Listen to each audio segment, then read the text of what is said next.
ماں باپ بھائی بہن سب کے حقوق اپنی جگہ پر ہیں، لیکن بیوی کے بھی اپنے حقوق ہیں، اس کا بھی خیال رکھنا، اس کا بھی ایک دائرے میں رہ کر اس کا احترام ہے، وہ ضروری ہے، اس کا احترام بھی، اور اس کی دل جوئی بھی ضروری ہے، اس کی دل آزاری حرام اور جہنم میں لے جانے والا کام ہے۔ بیوی جو ہے نا وہ زیادہ مطلب شفقتوں کی مستحق نظر آتی ہے مجھے۔ کیسے؟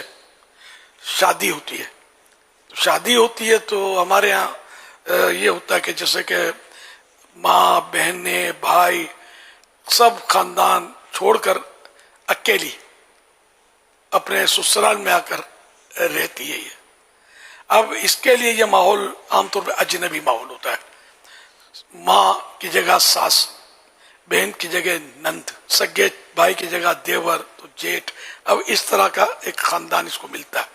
تو یہ ویسے ہی ایک اس کو کچھ نہ کچھ تو ایک فطری طور پر انسان ہے کہ وحشت ہو جب اجنبیوں میں آ کر رہے۔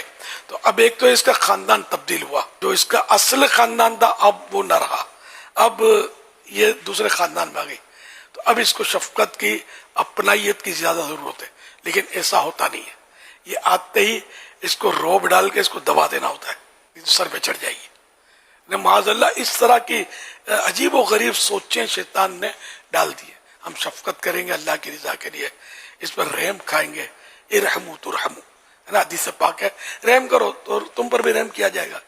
تو ہم لوگ بے رحمی کا مظاہرہ کریں کہ اس کو دباتے ہیں اور یہ ہماری خدمت کرتی رہے، کبھی سر نہ اٹھائے، زبان نہ کھولے، یہ نہ کرے وہ نہ کرے، اب وہ ماسی کی ضرورت نہیں ہے، ہمارے پاس ماسی آ گئی، نعوذ باللہ، اگر یہ سلوک کریں تو آخر یہ بھی بیچاری انسان ہے، پھر گھر بھی بعض آدمی ٹوٹ جاتا ہے، نہیں چلتے۔ تو ایسا نہ کیا جائے، ہر ایک کو اس کا حق دینا لازم ہے۔